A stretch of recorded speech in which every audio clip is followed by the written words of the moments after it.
My accountant's voice was shaking when I answered the phone. That alone told me something was terribly wrong. In 32 years of handling my finances, David Chen had never once sounded anything less than completely composed. "Robert, where are you right now? Are you at home?" I was standing in my kitchen in Oak Bay, looking out at the garden Helen and I had planted together over 4 decades. The roses she loved were blooming, red and white, the colors she'd chosen for our wedding. "Yes, I'm home." "David, what's going on? You're scaring me." "Good. Stay there. Don't answer your door. Don't sign anything. I'm coming over right now, and I'm bringing someone with me. There's something you need to see. And Robert, I'm so sorry. I'm so deeply sorry." He hung up before I could ask anything else. I sat down at the kitchen table, the same oak table where Helen and I had shared thousands of meals, where we'd helped our son Michael with his homework, where we'd celebrated birthdays and anniversaries and quiet Sunday mornings with coffee and the newspaper. Helen had been gone 3 years now. Pancreatic cancer. 6 weeks from diagnosis to the end. She'd held my hand in those final moments and made me promise to keep living, to find joy, to take care of our family. Our family. Michael and his wife, Vanessa, and their daughter, Emma. They were all I had left. 20 minutes later, David arrived with a woman I didn't recognize. She was in her 40s, professional, carrying a briefcase that looked like it contained evidence for a trial. "Robert, this is Sandra Morrison. She's a forensic accountant. I hired her 3 weeks ago when I noticed some irregularities in your accounts." "Irregularities? I don't understand." "What irregularities?" David sat across from me, his face grave. Sandra spread documents across my kitchen table like she was laying out a crime scene. "Robert," David said slowly, "someone has been systematically stealing from you. Over the past 18 months, approximately $847,000 has been transferred out of your investment accounts." The number hit me like a physical blow. That was nearly a third of my retirement savings. Money Helen and I had worked our entire lives to accumulate. I'd spent 35 years as a civil engineer for the province of British Columbia, and she'd been a nursing administrator at Royal Jubilee Hospital. "That's impossible," I said. "I check my statements every month. I would have noticed." Sandra leaned forward. "The transfers were structured specifically to avoid detection. Small amounts, between $8,000 and $15,000, moved irregularly to an offshore holding company in the Cayman Islands. The statements you received were altered. Someone with access to your email has been intercepting your actual statements and replacing them with falsified versions." My mind was reeling. Who would do this? How would someone even get access to my email? David and Sandra exchanged a look that made my stomach drop. "Robert," David said, "the holding company in the Caymans is called Morrison Bay Investments Limited. It was incorporated 18 months ago. The beneficial owner," he paused, swallowed hard, "is your son, Michael." "No." The word came out before I could think. "No. That's not possible. Michael wouldn't do this. He's my son. He's an accountant himself. For God's sake, he would never steal from me." Sandra slid a document toward me. "This is the incorporation record from the Cayman Islands Financial Registry. Michael David Harrison is listed as the sole beneficial owner. The registered address is a post office box in Georgetown." I stared at my son's name on the document. His middle name, David, the same as my accountant, the same as my father. We'd named him after the 2 most trustworthy men I knew. "There's more," David said. "I hesitated to bring this to you without being certain, so I hired a private investigator to do some additional research. Robert, Michael, and Vanessa are in serious financial trouble." He pulled out another folder. 3 years ago, Michael invested $400,000 of their savings into a cannabis startup that went bankrupt. Then he took out a second mortgage on their house in Uplands to try to recover the losses through cryptocurrency speculation. He lost another $350,000. Their mortgage is now $1.2 million on a house worth $1.4 million. Vanessa's boutique clothing store has been losing money for 2 years. They're 3 months behind on their property taxes. I thought about the new BMW Vanessa had been driving, the expensive renovations to their kitchen last year, Emma's private school tuition at Street Margaret's, all the dinners where Michael had insisted on paying, joking that it was the least he could do for his old man. Had all of that been funded with my money? Robert, Sandra said gently, there's something else you need to know. 2 weeks ago, Michael filed paperwork with a lawyer named Gerald Patterson. He's preparing a petition to have you declared mentally incompetent. The words didn't make sense at first. Mentally incompetent? I'm 68 years old. I do the Globe and Mail crossword every morning. I volunteer at the Veterans Center. I manage my own household, my own finances, my own life. David nodded grimly. We obtained a copy of the preliminary filing. They're claiming you've shown signs of cognitive decline. They have statements from their family doctor, photographs of you looking confused in public, documentation of times you allegedly forgot important information. I remembered now. Michael suggesting I see his family's doctor instead of my own physician. Just for a second opinion, Dad. Dr. Williams is excellent. The questions that doctor had asked me, questions that seemed odd at the time. Do you know what day it is? Can you count backwards from 100 by sevens? And the photographs. Vanessa always taking pictures at family gatherings. Smile, Robert. Let me get one of you with Emma. Had she been documenting me? Looking for moments when I seemed confused or disoriented? What happens if they succeed? I asked, though I already knew the answer. They become your legal guardians, Sandra said. They control your bank accounts, your investments, your property. Your house here in Oak Bay is worth approximately $2.8 million in the current market. Your investment portfolio, even after what they've stolen, is still worth about $1.9 million. Your pension provides $6,200 per month. If they get guardianship, they control all of it. David leaned forward.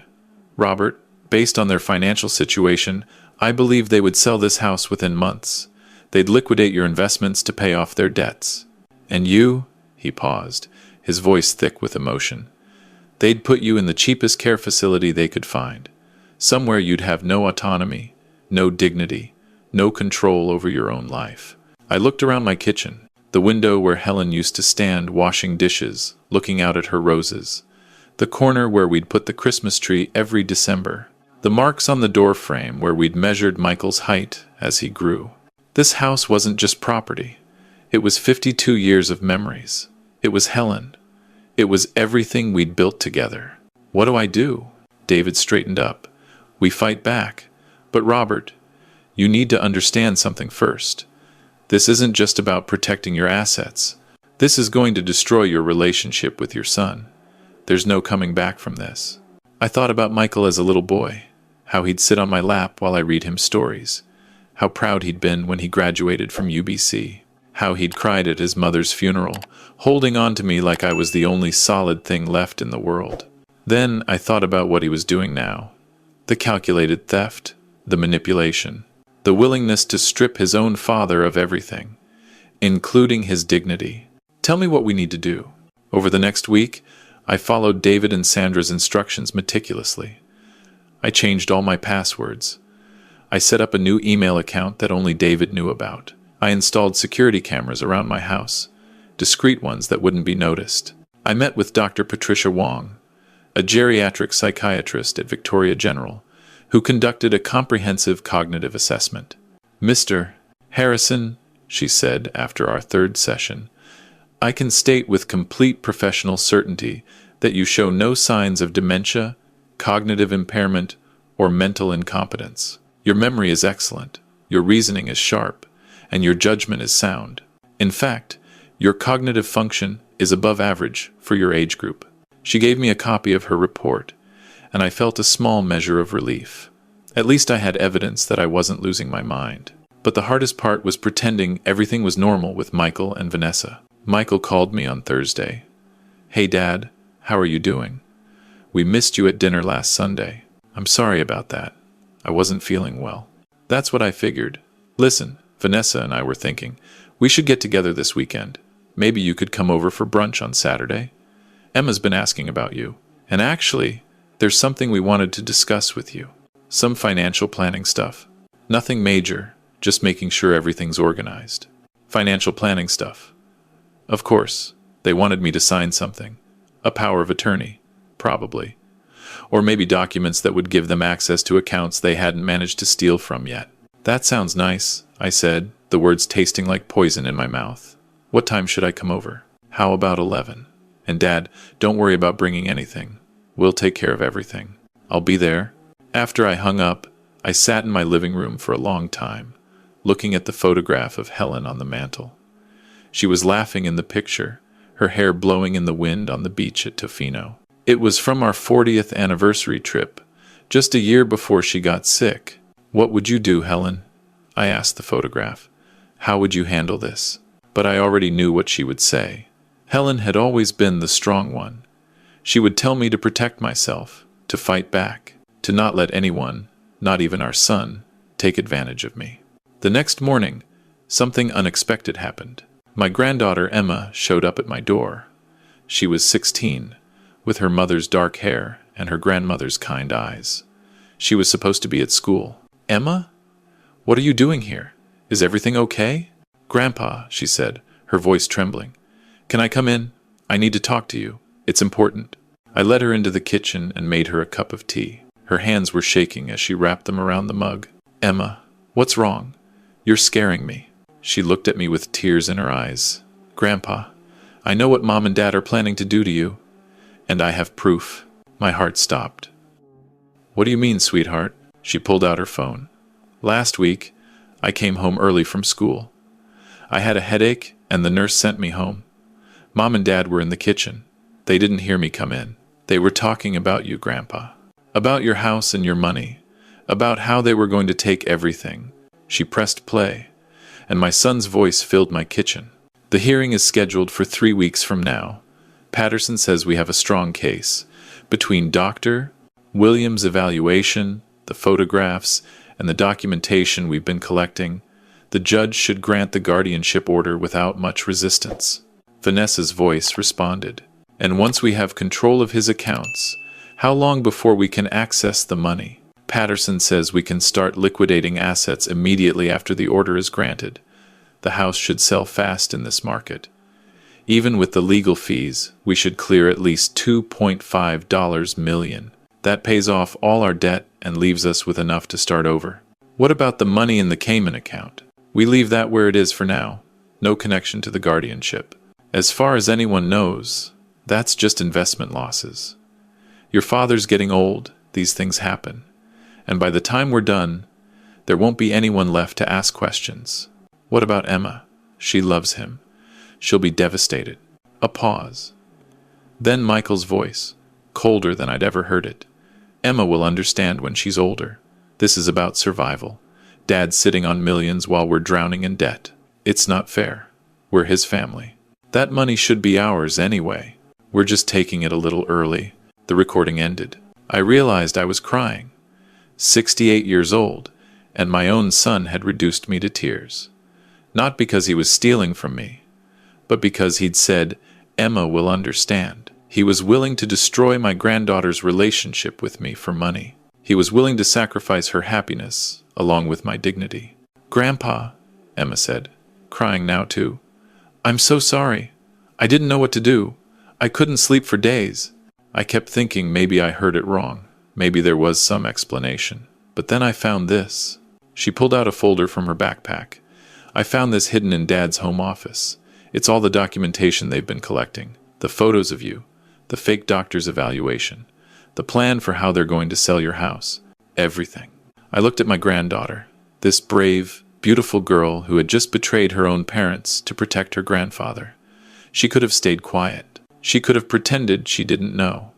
Instead, she'd chosen integrity over loyalty. Emma, I said, pulling her into a hug. You did the right thing. You did exactly the right thing. Am I a terrible daughter for telling you? No, sweetheart.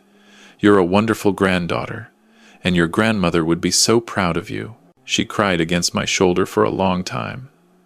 When she finally pulled back, her face was determined. What are we going to do, Grandpa? We're going to fight back, and we're going to win. I called David immediately and shared the recording and documents. He was silent for a long moment after listening. Robert, this changes everything. This isn't just evidence of fraud. This is evidence of conspiracy, theft, and elder abuse. With this, we don't just defend against their petition. We go on the offensive. What do you mean? I mean, we file a counterclaim. We report the theft to the RCMP. We file a complaint with the Law Society about Patterson for helping them perpetrate this fraud. And Robert, we make sure every judge in British Columbia knows exactly what your son tried to do. The hearing arrived faster than I wanted it to. I sat in the courtroom of the British Columbia Supreme Court with Emma beside me, her hand in mine. David and Sandra were there, along with the lawyer they'd brought in to handle the case, a sharp-eyed woman named Margaret Thompson, who specialized in elder abuse cases. Across the aisle, Michael and Vanessa sat with Gerald Patterson. Michael wouldn't meet my eyes. Vanessa looked nervous, fidgeting with her expensive handbag. Justice William Chen presided. He was in his 60s, with a reputation for thoroughness and a particular disdain for financial fraud. Patterson went first, presenting their case with practiced smoothness. The photographs of me looking confused, Dr. Williams' evaluation, the documentation of my supposed cognitive decline. Your Honor, my clients are simply trying to protect their father from his own deteriorating mental state. Mr. Harrison is a vulnerable senior who, without proper guardianship, is at risk of making financial decisions that could devastate his retirement security. Then it was Margaret's turn. Your Honor, I'd like to present an independent psychiatric evaluation conducted by Dr. Patricia Wong at Victoria General Hospital last week. She submitted the report. Justice Chen read it carefully, his eyebrows rising. Dr. Wong found no evidence whatsoever of cognitive decline. In fact, she noted that Mr. Harrison's mental function is above average for his age. He completed all cognitive assessments, with scores that would be impressive for someone 20 years younger. Margaret continued, dismantling their evidence, piece by piece. The photograph of Mr. Harrison looking confused at the grocery store. He was trying to read the small print on a nutrition label without his reading glasses. The supposed disorientation at Dr. Williams' office? Mr. Harrison had never seen Dr. Williams before, and was understandably uncomfortable being examined by a stranger. The allegation that he forgot his own phone number? He'd recently changed providers, and was still memorizing the new number. She paused for effect. But, Your Honor, the most important evidence I have to present relates to the true motivation behind this petition. She played Emma's recording. In the silent courtroom, Michael and Vanessa's voices echoed, cold and calculating. The house should sell fast in this market. We should clear at least $2.5 million. That money should be ours anyway. We're just taking it a little early. I watched the color drain from Michael's face. Margaret continued. Your Honor, this is not a loving son trying to protect his father. This is a calculated scheme to steal approximately $5 million from a vulnerable senior citizen. Moreover, we have evidence that the petitioner has already stolen $847,000 from Mr. Harrison's investment accounts over the past 18 months through an offshore shell company. She submitted the forensic accounting report, the Cayman Islands incorporation documents, the bank records tracing the stolen funds. Patterson jumped to his feet. Your Honor, this recording was obtained without my client's consent. It should be inadmissible. Justice Chen's voice was ice. This is a civil proceeding, Mr. Patterson. The rules of evidence are different than in criminal court. And frankly, I'm more interested in the substance of what was recorded than the method of its acquisition. He turned to Michael. Mr. Harrison, would you like to explain to me why you're discussing selling your father's home and liquidating his assets while he sits in this courtroom, clearly of sound mind? Michael opened his mouth, but nothing came out. Vanessa grabbed his arm, whispering frantically. Your Honor, Patterson tried. My clients were merely discussing hypothetical estate planning scenarios. This has been taken completely out of context. Out of context? Justice Chen's voice rose. Your client said, and I quote, Dad's sitting on millions while we're drowning in debt. That money should be ours anyway. We're just taking it a little early. What context could possibly make that acceptable? The courtroom was silent. Justice Chen shuffled the papers in front of him for a long moment. When he spoke again, his voice was heavy with disgust. I'm dismissing this petition with prejudice. This means it cannot be refiled under any circumstances. Furthermore, I'm issuing a restraining order. Michael Harrison and Vanessa Harrison are prohibited from contacting Robert Harrison or coming within 100 meters of his residence for a minimum of 3 years. I'm also referring this matter to the RCMP for criminal investigation into fraud, theft, and elder abuse. And Mr. Patterson, he turned to the lawyer, I'm filing a complaint with the Law Society of British Columbia regarding your conduct in this matter.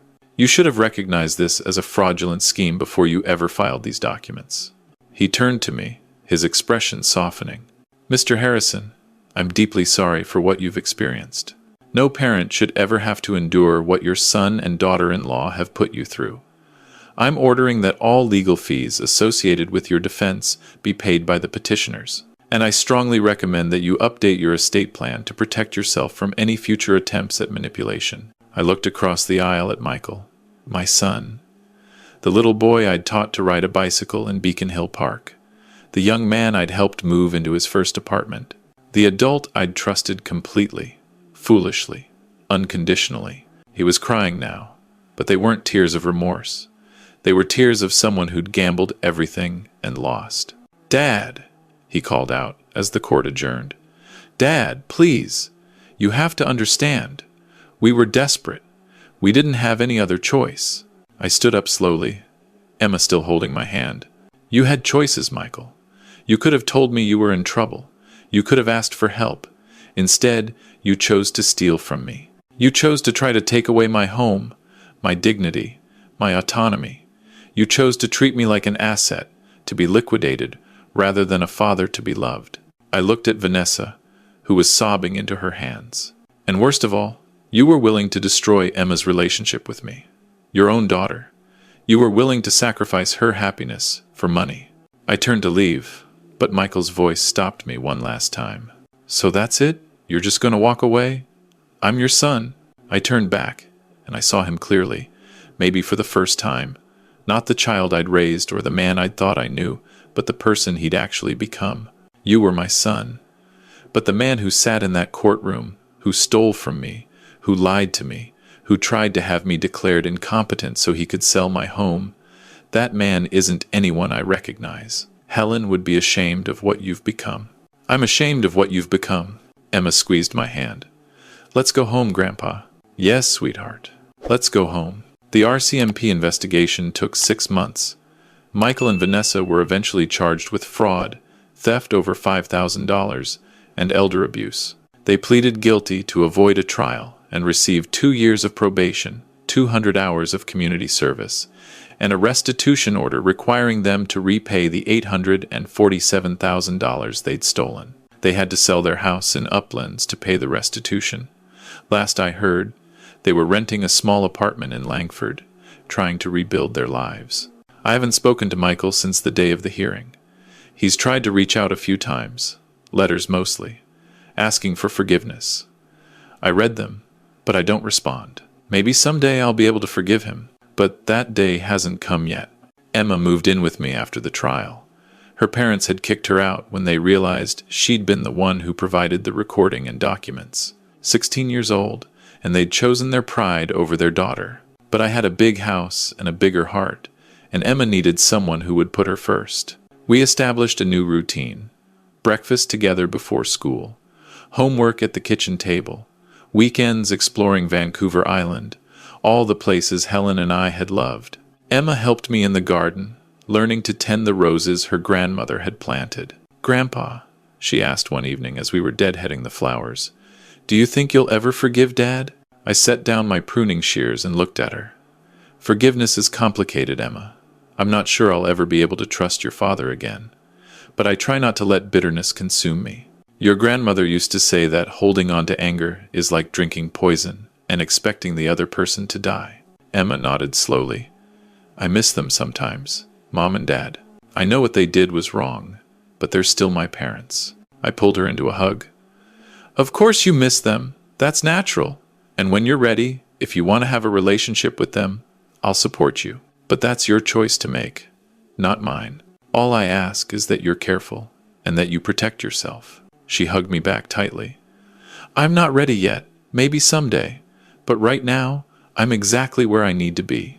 A year later, Emma and I stood in the garden together, looking at the new plaque we'd installed beside Helen's roses. Her name, her dates, and a quote we'd chosen together. Family is not about blood. It's about who stands beside you when everyone else walks away. Do you think Grandma would have liked this? Emma asked. I think your grandmother would have loved it, and she would have been so proud of you. My phone rang. It was David. Robert, I thought you should know. The Law Society completed their investigation. Gerald Patterson has been disbarred. He can never practice law in British Columbia again. I looked at Emma, who was carefully watering the roses, her movements gentle and precise, just like Helen's had been. Thank you, David, for everything. That night, as Emma worked on her university applications, and I read beside her, I realized something important. Michael had tried to take everything from me. My home, my money, my dignity, my independence. He'd failed, but in the process, he'd lost everything himself. His reputation, his career, his daughter, his freedom, his self-respect. But what he'd actually done, without meaning to, was show me what really mattered. Not the house worth $2.8 million, though I was grateful to keep it. Not the investment portfolio or the pension or the bank accounts. What mattered was sitting across from me, chewing her pencil as she wrote her personal statement for UBC. My granddaughter, who'd had the courage to do what was right, even when it cost her everything.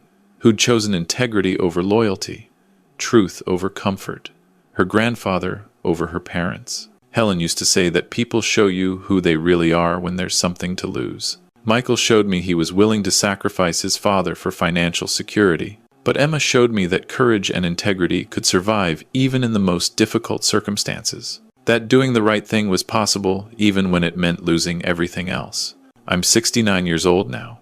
I've lived through the best of times and the worst of times. I've loved and lost, and been betrayed by the person I trusted most. But I've also been saved by a 16-year-old girl who refused to stay silent when she saw injustice. I've learned that trust, once broken, is almost impossible to rebuild. I've learned that money can corrupt even the closest relationships. I've learned that the people who should protect you are sometimes the ones who hurt you most deeply. But I've also learned that family isn't just about blood. It's about the people who show up when everything falls apart. It's about second chances and new beginnings. It's about choosing love over fear, integrity over convenience, dignity over despair. To anyone out there who might be facing something similar, let me tell you this. If someone in your family is trying to take advantage of you, trying to control you, trying to steal what you've worked your entire life to build, fight back, get help, document everything. Trust your instincts. You're not crazy. You're not confused. You're not paranoid. And if you're an adult child of an aging parent, remember this. Your inheritance is not yours until it's given to you. Your parents don't owe you their house, their savings, their dignity. They earned it. They decide what happens to it. And if you try to take it through manipulation or legal trickery, you might get the money, but you'll lose something far more valuable. You'll lose yourself. Michael got 18 months of planning, thousands of dollars in legal fees, and a criminal record. What did it cost him? His father, his daughter, his freedom, his reputation, his self-respect. Was it worth it? I don't think he'd say yes, but you'd have to ask him yourself. As for me, I've got a granddaughter to help through university, roses to tend, and a lot of life left to live. The house in Oak Bay isn't just an asset worth millions anymore. It's home. It's where Emma is becoming the remarkable young woman she was always meant to be. It's where memories of Helen still linger in every room, every flower, every ray of sunshine through the kitchen window. It's where justice was served and family was redefined. And that's worth more than all the money in the world.